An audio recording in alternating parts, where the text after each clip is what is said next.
Hey guys, this is Jakub from TPA Milsim. So we're bringing you a new video today. A lot of people have always been asking us how do you play and how do you pack for Milsim West, especially when it's something that you have to fly with. Recently, I just went to the Azeri front that's in California and was stationed in Connecticut. Therefore, I obviously had to fly and I had to pack my gear a certain way. So starting, what I'm going to do is I'm going to go over my rifles, then I'm going to go into my vest, why I have the vest set up the way I do, what's my role, my helmet setup, and then I'll go over my ruck, what the ruck is, what I pack, and I'll go over at the end, I'll go over the things I did not pack for this video, simply because I do not have them on hand. So starting with the rifle, I have my Mark 18 clone with the Daniel Defense rail, and what I have on here is the PTS stock. Due to space for the battery, if it's any stick, awesome. Standard aim point with a little GMR CR123 battery holder for night vision. I have the Visum green and IR laser. A lot of people always, when they get into night vision, they don't know what kind of IR laser to get. I always see people want the GNPD ball, and I think this is a great competitor for the GNPD ball because this one runs around, I think, $90 to $100, and the IR laser and the green laser are fantastic on it. Plus, with the slant right here for the green and IR, when you're holding your rifle, you don't even need a pressure switch. You can just use your thumb and you will feel just fine. Then on the other side, I have my Streamlight ProTech Rail Mount 2. This is the 700 lumen version. A lot of people always, say, get a Surefire or this or that. I do enjoy my Streamlight a lot more simply because it comes with a lifetime warranty and it's significantly cheaper. The 700 lumen version is, I believe, $120. The 300 lumen, which is the ProTech 1 or Rail Mount 1, is around, I think, $100. And there's also the 1000 lumen version that is $160. Now they come with a pressure pad and these little rail grips, so you can put your pressure pad right in it and it works fantastic. Now these both two things, another thing is they run off a CR123. So having, night vision plus these run off all CR123s is a huge perk. Once you buy like a Surefire 12-pack on Amazon, you'll be good for the whole lot, if not more. And for the grip, I just have a standard MOE grip. Internally for this gun, I have classic Army gears, Lonex piston, Gate Titan, standard VFC hop-up, and a Type R barrel. I don't like to gut the whole things out in the gun if I do not need to. This gun, when it was built, it works perfectly. It works great. And the sling is just the Magpul MSI2? MS2 or MS3. MS2, yep, it's the Magpul MS2. That you can be either a single point or a 2-point. So I have mounted right here. And if I ever need one to make it a single point, I just switch this to right here, and now I have a single point, especially when going CQB, that's always a good perk. Now my role at most of these events, if not all, is AT, anti-tank, or AP, anti-personnel. So what I use for that is my tag in ML36 on a standalone chassis. Now, we did a video about the ML36 on, so if you guys want to check it out, the review of it, feel free to go on the channel. There's going to be a link in the description about it. We will be doing a video. I did purchase the Max CO2 version that allows the tag-in launcher to run off 2 CO2s in the stock and one in here as well. So this is my preferred choice simply because of the distance and reliability. Now my vest setup, I have the Cry JPC 2.0. Now why did I choose this vest? At Milsim West, if you wear plates and a ballistic helmet replica, so like a Mitch or a fast, you get an extra tourniquet. That tourniquet counts, it really does. Once you have like a whole squad running with these tourniquets, it's an awesome time. The enemy always has a rough time taking you guys out. And it's just an overall benefit for the immersion. You're there for an immersion, treat it as an immersion. You paid money for it, you might as well go all way out. Now, how do I have this set up? Normally I have my tagging pouch right in front for the grenades, so I just zip it and my tagging just fall off so I can continuously fire. Sometimes I do two, sometimes I do one. If I do one, I have like miscellaneous stuff like a red light, tourniquet. This is the Milsim West tourniquet that you will be given at every event. It is a very nice thing, so I wish more, companies use these because they are just really cool. It shows who is, on the verge of dying and who isn't. Just a standard fanny pack. That's the OPS optical performance system. It is a good fanny pack. I typically keep snacks and very little things in there just so it's kind of out of my way, but if I want to reach for it, I can. Now, my cummerbund is the Ronin Tactical Cummerbund. Due to me in the front running the two tagging pouches, I don't have space for magazines. So when I seen this is an elastic 4-inch cummerbund that you can fit 3 magazines on each side. Typically each event I run 5 with 1 being in the gun, so 4 on the cummerbund, and I can easily reach the 4. The 6th one is, or 3rd one on each side is a little rough to reach, but it's still possible. Now this is when I do wear plates, this is the Ferro Concept shoulder pads for a little bit more comfort, so your shoulders don't break off after 2 hours. And on the back, I have the 2.0 zip-on panel. Now there's 2 styles of zip-on panels. There's this one that's a little bit more segregated. You can keep yourself more organized. And there's the kind of like a huge sack. That's just kind of like a standard mini map.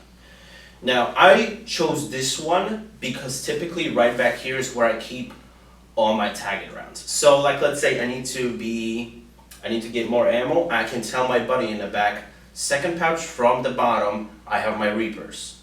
1st pouch from the bottom, I have my chalk rounds. So they automatically know which way to go for, and it's just a fluid motion from now on. Right up here, in this one, I just carry a standard first aid. Always have a first aid on you, with some antiseptic spray or some band-aids. You never know. And this one, again, also miscellaneous stuff. A battery, some snacks, other things that you might need. I don't necessarily need, but you might need. Now, another thing why I chose this is this has a space for bolt cutters. Now, I do not use bolt cutters, obviously, but this bolt cutter spot fits perfectly with the ML36. And sticking out as this much, I can actually grab it very easily from the back. And another thing with this zip-on panel, it also comes with the other zip-on panel, is it has 2 buddy mag systems that you can reach without an issue. It's just a little bit out of the way, but that gives you total of 7 magazines as if you were running me. Alright, so for the helmet part, the helmet setup, it's unnecessary. I have it set up the way I want to because I've been in this sport for a very long time, and it's what I need, what I want at this point. For Milsim West, I do recommend night vision goggles. They just add a whole new level to the immersion, and let's be honest, you're really not going to sleep at those events. I can't tell you how many times I've been attacked in the middle of the night when I've tried to take a nap, and it's just, it's just part of the fun. I sleep around 4 to 5 hours per whole event, so over a span of 40 hours, max 8, 4 and 4. Try something else. So starting from the top is I have the Trex Arms lanyard for dual tubes or single tubes, however you want to set it up. These are nice due to the fact that they can carry a CR123, so now I have 2 CR123s that are not in my bag and are on me at all times. One in front of the gun, and I have this one right up here. Now these are Mod 3 Bravos. Why did I choose this goggle? I chose this goggle for the simple fact that it can be made into a single tube. I do have the mono pack that I can just attach it and I can run it as a single tube. Now, sometimes I will also rent them out to somebody that I know that does not have night vision, help them out a little bit. But in general, if you guys are looking into dual tubes, these are really nice budget goggles. I enjoy them very much. I really can't complain about them. I started with the PVS 14 and then just kind of upgraded after a while. So to have the goggles mounted, I have the Wilcox L4 G24. Very solid mount, does not wobble whatsoever. It has height adjustment, angle adjustment, and forward and back adjustment, so you can adjust yourself however you want. Now, the helmet itself is, I have the Team Wendy X-Fill LTP. It is a very comfortable helmet, and I do prefer this helmet simply because the shroud is molded into the helmet. That omits any fact of, wobbling from the shroud or any of that sorts. And this is made exactly for the L4 G24. That also is another thing. Now, for iPro, I use the ESS low profile NVG goggles. They are standard issue to US military, so you can find them very cheap on eBay for around 20 bucks, 15 bucks even.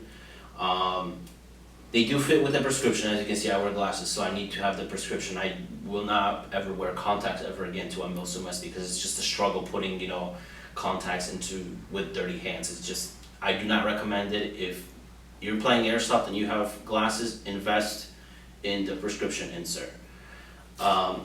So they do fit the Oakley M-Prims 2.0, 3.0, and these goggles. On the side, American flag patch, and on the back is I have my counterweight. The night vision itself is around 1.5 pounds, therefore I need 1.5 pounds in the back. They are quite heavy goggles, but it's pretty standard. And this is the EOG counterweight system. It fits quite nicely on the back of the Team Wendy, plus with the goggles hanging on, I've never really had any issues. For night portion, I do wear this balaclava right here. It depends where you go. I know Mississippi, when we went in November, it was quite chilly at night, so the balaclava just helped a little bit. But if it's somewhere during the summer, I will not wear it. I do not want to have a heat stroke. Now, for the Ruck itself, this is my Kanye pack. This is classified as a day assault pack. However, the way it opens up, it lets you be very organized. And I pretty much fit anything I need in here. A lot of people always, come out with like the 60-liter rucks, and they always have a lot of space in them that's not being used. And what's the point of buying a whole ruck like that if you're just not going to use the space for it? And this is perfect. You have the mounting system on the side. That's why I have my Oakley case right here on the side. It has the system to put the pad right here on the bottom. I got this pad on Amazon for I believe 20 bucks, and it's one of the thermal mats. So you're not there for comfort. You're just there to take a nap. So right here I have a standard Walmart sleeping bag. I chose this sleeping bag because of the size, how compact it is. You can just squeeze it right in. And this is rated between cool weather, so it's from 20 to 40 Fahrenheit. I do gotta say, for Mississippi in November, I was a little cold, even though you do sleep in, your uniform. It was, a little bit chilly, but still manageable due to the size. Now, for this pack, right up front, you have this little pocket. So right here is I keep a spare battery for my phone, or any of that sort. If you have a GoPro, it's always nice to have the counterweight as your battery pack, and just run the wire to the front so you can record roll, my charging wire, and my gate programming card in case somebody needs it, I need to change something, or anything else. And one more thing is I have my phone wall plug. Now, right up in here is I have a little poncho. You do need cold, wet weather gear. and a 7.4 LiPo just as a backup. I normally use the 11.1 Falcon Lion ones. They always last me the whole event, but just in case somebody needs it, or somehow my battery blows up and I need it and it's just connected to standard beams. Now there's also another version of this backpack that has a helmet pocket right in front. And if you're gonna buy this backpack, I would go with the helmet one simply for travel reasons. It's gonna make it significantly easier. Now, here's my cold weather drug rug. Oh, CO2. My all scale no lug drug rug that I have a Kydex insert in as well. You can see it right here. It is quite nice. You have the admin pouch, you have the side pouches right here. That's what typically I run for night portion when it's a little bit cooler out. I'll just do this, some mags, and my helmet, and then obviously my pants. So for inside the ruck, here's a little pocket right here that you can have just miscellaneous stuff. Watch. It is necessary to have a watch at these events. It helps out to know the time. You are required to have a little weather notepad. I know Lowe's sells one for I think $5, and it's the greatest thing ever. I still have it to this day. It works very well, and it's weatherproof. Baofeng spare battery. I can't tell you how many times somebody ran out of, or on other platoon, a squad leader, and only squad leader is allowed to use a radio at these events. But they ran out of battery and bam, I got it. They can stay in touch. Toothbrush, please don't be dirty, wash your teeth, brush your teeth. Little Allen key set, because you never know what's going to happen to your gun or whose gun.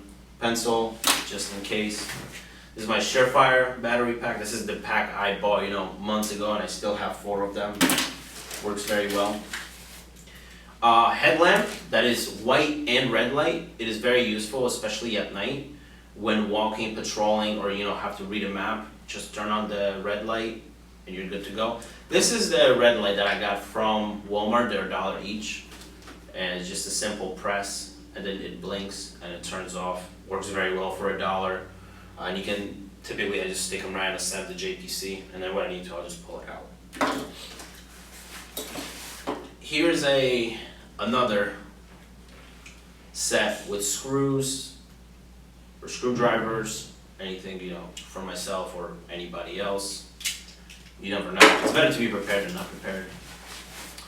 At least for a dead rag, obviously I would have that on my JPC right here on the side, and just throw it up on the helmet. You're done. Another pen and a Sharpie. You never know. A little cleaning bag. I have Listerine in here, toothpaste, another toothbrush, and deodorant. I've met a few people that do not wear deodorant at these events, and it's the worst fucking thing ever, because sometimes you get to sleep next to them and it's the worst fucking thing ever. Please wear deodorant, please stay clean. If you can't brush your teeth, that's why I have the Listerine bottle. At least, swish out your teeth, please. Some of these MREs that you will be eating, or mountain houses, are quite okay. Others are kind of disgusting and they just leave a bad stench. So into the ruck. Some 550 cord, because you never know. You might need to hang something like a tarp on a tree because it's raining. Here's my jet boil. I got this from Walmart. It works very well. Just screw it right on, put this right on top, fill it with water, give it around 5 minutes, 7 minutes, and you got boiling water. Typically I use that for to make some instant coffee in the morning, or a mountain house. Because I prefer mountain houses on these events simply because the morning portion you will have around 15 to 20 minutes to get ready. But if you sleep in your clothes and you prepare your ruck for rucking, the night before, you have that 15 to 20 minutes to actually make food. And Trust me, sometimes you do not have time to eat, and you will see a lot of guys, just eating MREs as you're rucking. Now, standard water bottle. This one is 970 millimeters or 32 ounces. I typically just clip it on right to the bottom of my JPC. Always stay hydrated at these events. Yes, they give you water bottle when you die after you have your tourniquet used.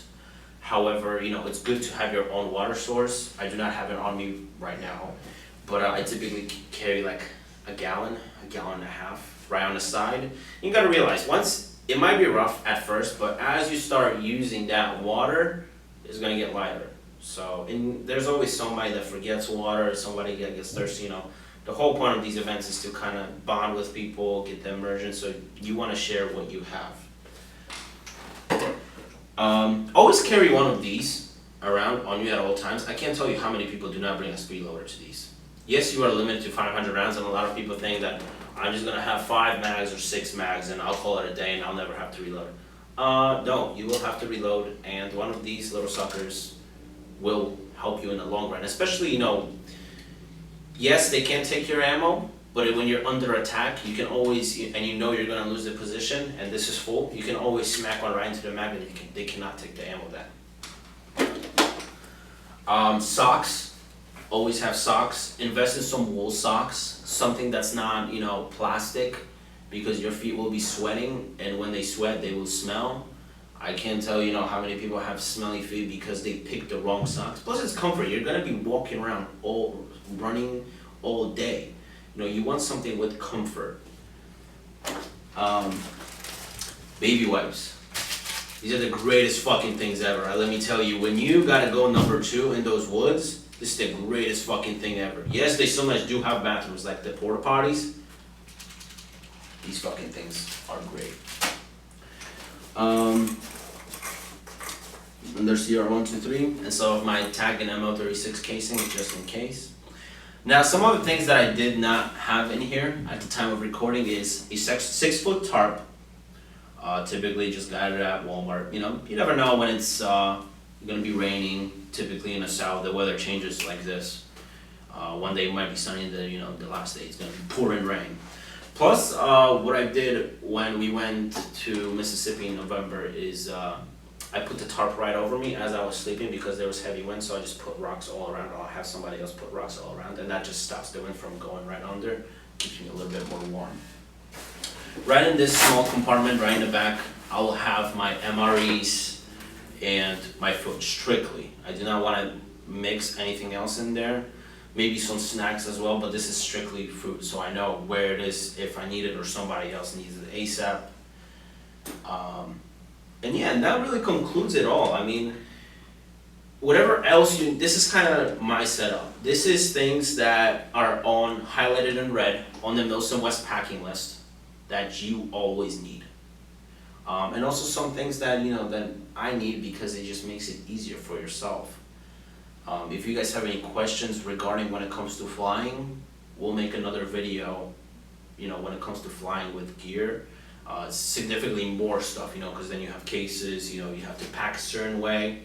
We'll make another video about that because a lot of people, they want to start traveling for these, these events. And it's worth it, it's 100% worth it. When I went to California, it was a fantastic time.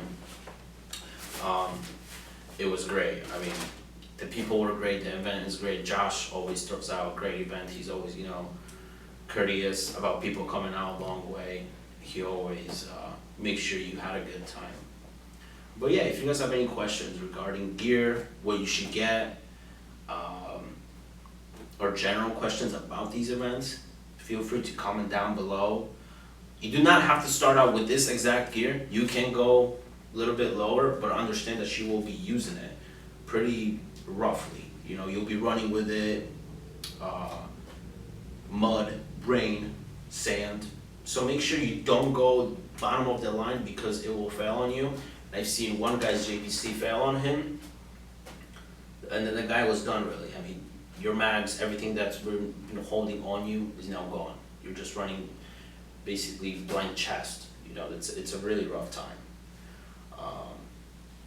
But yeah, enjoy it, guys. Like I said, if you have any questions about any other events, feel free to comment down below.